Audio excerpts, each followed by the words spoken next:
Hello everyone and welcome in another episode of our podcast, the Consortium of Educational and Literary Research. Today we're going to travel back to the past to discuss some historical events.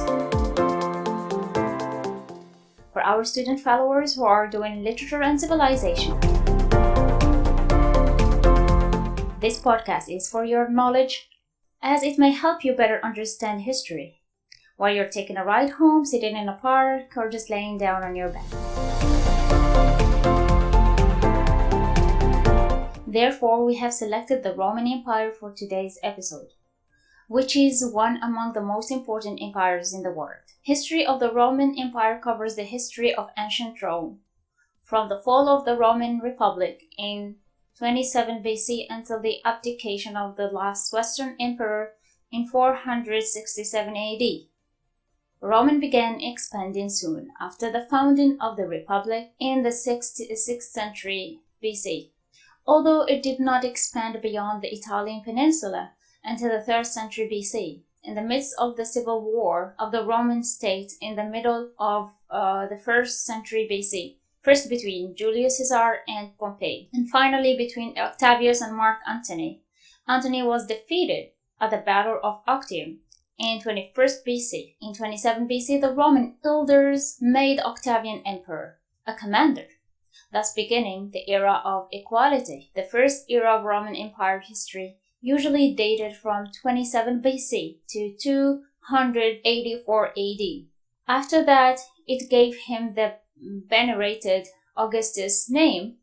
Augustus' success in establishing the principles of a dynasty succession was limited before a number of talented potential heirs outlived. The Julio-Claudian dynasty lasted for 4 emperors: Tiberius, Caligula, Claudius, Nero, before it bore fruit in 69 AD to the strife-torn year of the 4 emperors, which was won by Vespasian.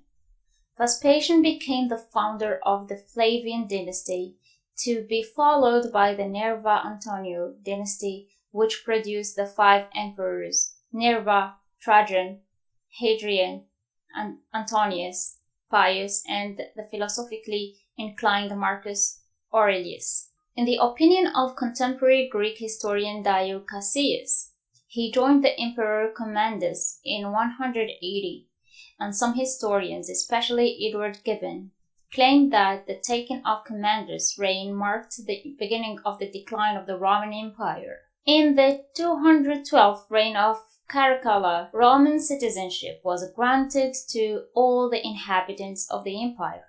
But despite this global gesture, the Severan dynasty was turbulent, and thus the empire's reign was routinely ended by his murder or execution. After the collapse of the Roman Empire was racked by the crisis of the 3rd century, a period of invasions, civil wars, economic turmoil, and plague in defining historical epochs. This crisis is usually seen starting from the late Roman Empire and also the transition from classical antiquity to the late antiquity. Diocletian reigned from 284 to 305, saved the empire from the brink, and became the first emperor to be called Lord.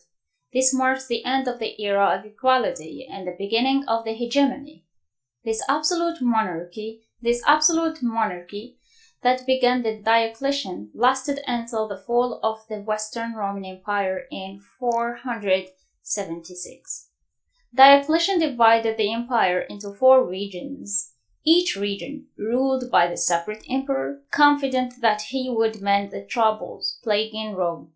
His rule, along with his co-emperor, soon collapsed. Order was eventually restored as Constantine recaptured Rome, who became the first emperor to convert to Christianity, and who established the Constantinople as the new capital of the Eastern Empire. During the decade of the rule of Constantine and Valentinian, the empire was divided along as an east-west axis, with dual centers of power in Constantinople and Rome. The region of Julian was attempted to restore Roman classicism and Greek Orthodoxy, and who obstructed the Christian succession. Theodosius I, the last emperor to rule both East and West, died in 395 AD after making Christianity the official religion of the empire. The Western Roman Empire began to disintegrate in the early 5th century as German migrations and invasions overshadowed the empire's ability to absorb immigrants and fight invaders. The Romans were successful in fighting all invaders. Chapter 1, 27 BC, 14 AD, Augustus. Battle of Actium, 1672, Loris on Castro, Octavian, the eldest brother's son who was adopted by Julius Caesar, had made himself the center of military power during the chaotic period after Caesar's assassination. In 43 BC, at the age of 20, he became one of the 3 members of the second trio in political alliance with Marcus Lepidus and Mark Antony. Octavius and Antony defeated the last Julius Caesar's assassins in 42 BC at the Battle of Philippi. After this point, tensions began to escalate between the two. The triumvirate ended in 32 BC, torn apart by competition between the ambitions of its members. Lepidus was forced to exile, and Antony, allied with his beloved queen Cleopatra of Egypt, committed suicide in 30 BC after defeat of the Battle of Actium, 31st BC. From before Octavian's fleet, Octavian annexed Egypt to the empire. Augustus, on the other hand, created his own story and unique historical place by strengthening the constitutional powers of several republican offices. He relinquished the consulate, 23rd BC, but retained his absolute consulate, which led to the second compromise between Augustus and the Senate, known as the Second Settlement. He granted Augustus the authority of his head of the pulpit, and not just the name. It allowed him to unite the Senate and the people, the right to veto the actions of the General Assembly or the Senate to preside over elections, and gave him the right to speak first at any meeting. Augustus' powers were under Roman control, and this included the right to supervise public morals and scrutinize laws to ensure they were in the public interest, as well as the ability to conduct census of the population and determine the membership of the Senate. No tribune in Rome had ever seen such power, and there was no precedent in the Roman system for consolidating the powers of the tribune and censorship in one place, nor was Augustus ever elected to the office of censor. Whether the oversight power was granted to him as part of his presidency of the tribune, or that he simply assumed this, is a debatable topic, of course. In addition to these powers, of course, Augustus granted absolute power within the city of Rome itself. All the armed forces in the city, formerly under the control of the prefects, are now under the sole authority of Augustus. In addition, Augustus granted authority over all rulers, the right to interfere in any province and overturn the decisions of any ruler. In his absolute power, Augustus was the only individual capable of successful victory, ostensibly the commander of the entire Roman army. The Senate reclassified the provincial boundaries, giving control of those provinces to Augustus. The Pacific provinces were reclassified as they had been during the Republican rule by senators who were sent annually by the central government.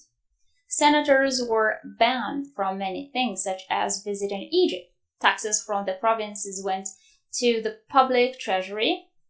The money was administered by persons chosen by Augustus. Revenues from the provinces continued to be sent to the state treasury under the supervision of the Senate. In August of Prima Porta, the Roman legions, which had reached an unprecedented number of 50 due to the civil wars, were reduced to 28. Several legions, especially those with members of the questionable royalty, were simply disbanded, and other legions were amalgamated. Augustus also created 9 special regiments to keep the peace in Italy. With the 3 remaining in Rome, control of the Republic treasury enabled Augustus to secure the royal loyalty of the legions by paying taxes, of course. Augustus ended the conquest of Hispania, while the generals continued to expand Roman influence in Africa and Asia Minor. Augustus' final task was to secure his successor. His son-in-law, Tiberius, had conquered Pannonia, Dalmatia, Rhaetia, and Germany temporarily for the sake of the empire, and thus was a candidate to be prime minister. In 6 BC, Augustus granted some of his powers to his son soon after recognized Tiberius as his heir in 13 AD. A law was passed, of course, which transferred Augustus' power over the provinces to Tiberius. In an attempt to secure the borders of empire at the Danube and Elbe rivers, which is in East Europe, of course, Augustus ordered the invasions of Illyria, Pannonia, and Germany. At the first, everything went as planned, but then disaster struck. The Illyrian tribes revolted and had to be crushed. 3 entire regions under Publius were ambushed and destroyed at the Battle of the Teutoburg Forest in 980 by German tribes led by Arminius. Augustus was warned and ordered to secure all the lands west of Rhine, and contented himself with retaliatory raids. So retaliation began, and it was under his command. The Rhine and Danube rivers became the borders of the Roman Empire in the north. On 1480, Augustus died at the age of 75, after ruling the empire for 40 years, and also succeeded as an emperor of Tiberius. So I think we should stop right here and finish in the next chapter in another podcast episode. I hope you enjoyed this chapter, and comment your opinion below if there is anything you think we should add or omit to the podcast, like telling or the storytelling style. You're welcome to share your opinion in the comment. Thank you so much for listening to us, and don't forget to subscribe to our channel and hit the like button. Thank you.